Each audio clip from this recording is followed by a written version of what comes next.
Agency का अपना काम होता है। देखो, एजेंट का एक ही काम होता है मैम, दुनिया के अंदर इंफॉर्मेशन को कलेक्ट करना, अपने एनिमी को दुनिया में किसी भी कोने में हो उसको खत्म करना मैम। तो रही मोसाद के साथ में मोसाद का काम करने का मैम, देखो हमारे को कुछ एक लोगों की अच्छी चीज सीखनी भी चाहिए या बुराई चीज सीखनी भी चाहिए। 24/7 आवर मैम ड्यूटी करता है। ड्यूटी करने के बाद वो एक ऑपरेशन में जाता है। मोसाद भी अकेला हमास से नहीं लड़ रहा है, उस हमास के पीछे भी तो बहुत देश है ना मैम। जी आप ये बताइए कि आपने कई मिशन को अंजाम दिए हैं, आप इजराइल में रहे, अभी आप इजराइल को लेकर आपका क्या एक्सपीरियंस रहा था? वहां पे मोसाद के साथ आपने काम किया, कोई डायरेक्ट आपका उनके साथ कोई आपकी बातचीत होती रहती थी मोसाद के लोगों के साथ? मैम देखिए, किस एजेंसी के साथ हमने कंबाइंड मोसाद कैसे काम करती है, थोड़ा इस बारे में भी बताइए। मैम देखो, हर एजेंसी का अपना काम होता है। देखो, एजेंट का एक ही काम होता है मैम, दुनिया के अंदर इंफॉर्मेशन को कलेक्ट करना, अपने एनिमी को दुनिया में किसी भी कोने में हो उसको खत्म करना मैम, अपने देश की सुरक्षा के लिए।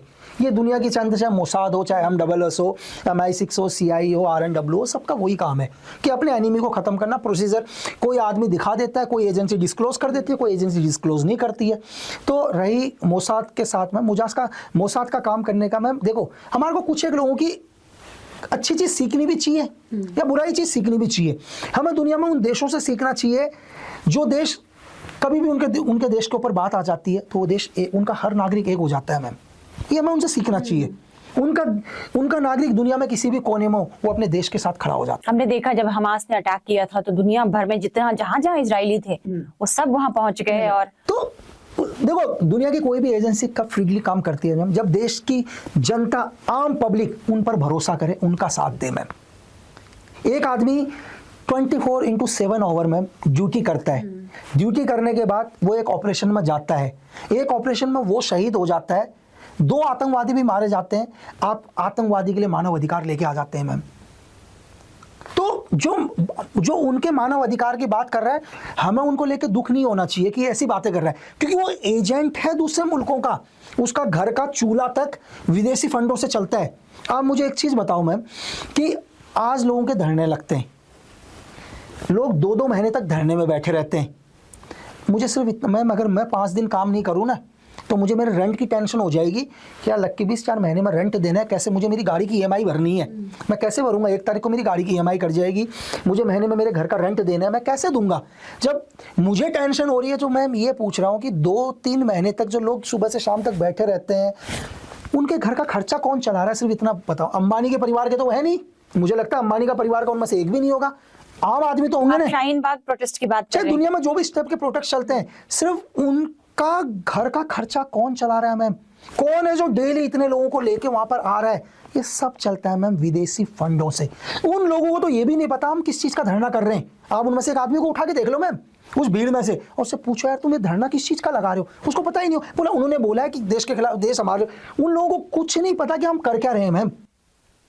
मैं मोसाद की बात कर रही थी। मोसाद के साथ क्या आप जो कह रहे थे कि कुछ अच्छी चीजें यदि हो तो हमें सीखनी चाहिए, मोसाद की ऐसी कौन सी चीज है जो आप कह रहे हैं कि सीखने वाली है?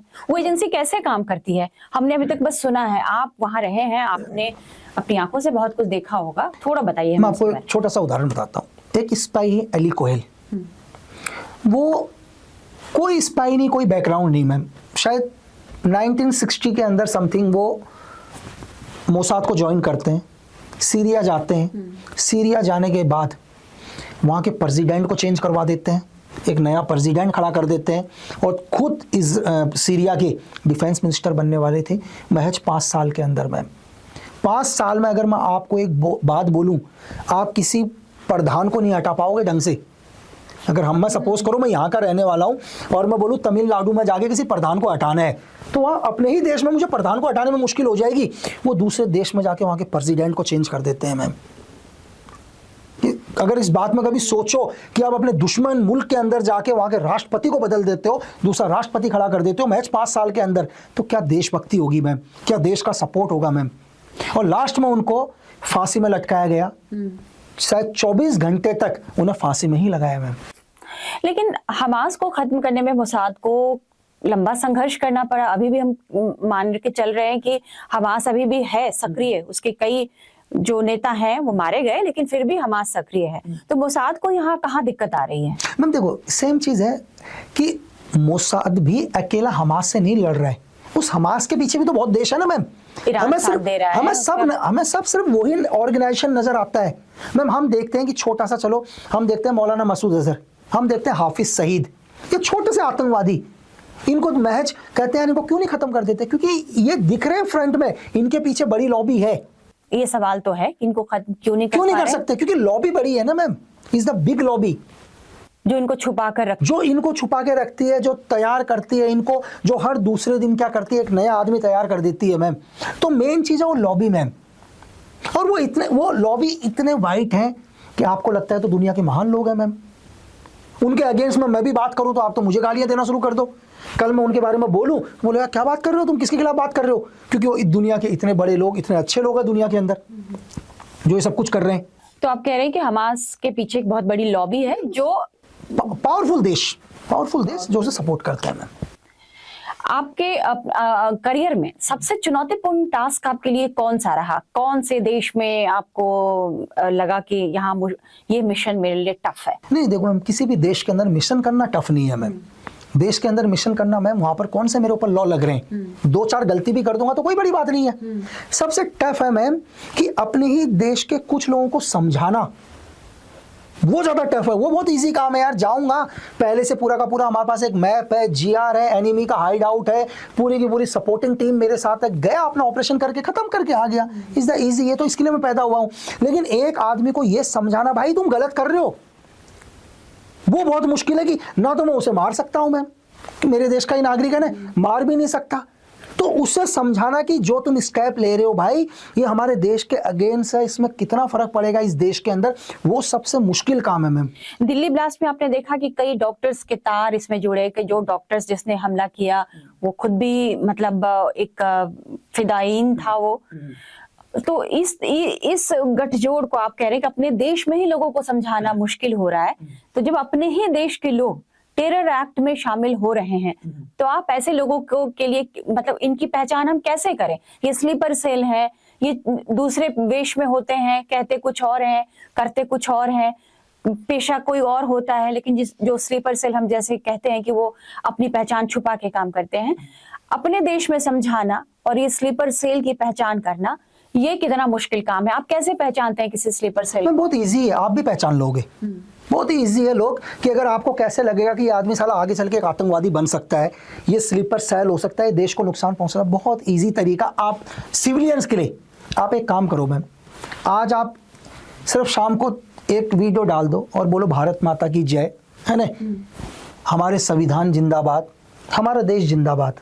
नीचे 100 कमेंट्स आएंगे मैम, उसमें से 5 कमेंट पढ़ लो जो कहते हैं कि किस बात का देश, तो समझ लो कि कितनी नफरत है उसके अंदर। ये शुरुआत है, आपको कुछ नहीं करना, उन 100 में से उन 5 लोगों को फाइंड आउट कर लो जो इसके अगेंस्ट भी बात करते हैं। किस किस संविधान की बात कर रहे हो?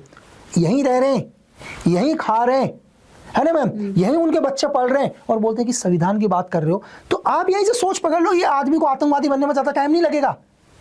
तो ऐसे ट्रैक करते हैं ISI, CIA, MI6। वो कोई ऐसा नहीं है कि MI6 ने अपनी पूरी टीम भेजी होगी या ISI ने टीम भेजी होगी। वो क्या करते हैं, आज हम बात कर रहे हैं मैम, आज कैसे इन डॉक्टरों को ट्रैक किया, आज हमने बात करी, हम देश हित के बात में बात कर रहे हैं। इसमें से 1000 कमेंट आएंगे, 10 कमेंट तो सिर्फ होंगे मुर्दाबाद, ये गवर्नमेंट मुर्दाबाद, एवरीथिंग। एक पोस्टर से पकड़े गए थे जब ये जम्मू कश्मीर में पोस्टर लगे। तो एक पोस्टर से ना मैं यही, इन कमेंटों में क्या होता है, सपोज करो ISI क्या करती है, 5 कमेंट को देखती है कि ये कमेंट तो साले बड़ी नफरत कर रहे हैं यार देश से। ISI क्या करती है, ISI का पूरा विंग है, उस आईडी को ट्रैक करती है और उसके हर कमेंट को पढ़ना शुरू करती है, उसके हर पोस्ट को पढ़ना शुरू करती है। कम से कम 2 महीने, 3 महीने, साल भर भी क्या करती है, उस आईडी के ऊपर नजर रखती है। ISI को लगता है तो भस्मासुर है इसी देश के अंदर। तब पहली बार वो लोग क्या मिलते हैं, इन लोगों से मिलते हैं, इनके विचारों को समझते हैं, उन विचारों को जो 90% विचार खराब हैं उसमें 10% अपना लगाते हैं और एक आतंकवाद तैयार करते हैं मैम।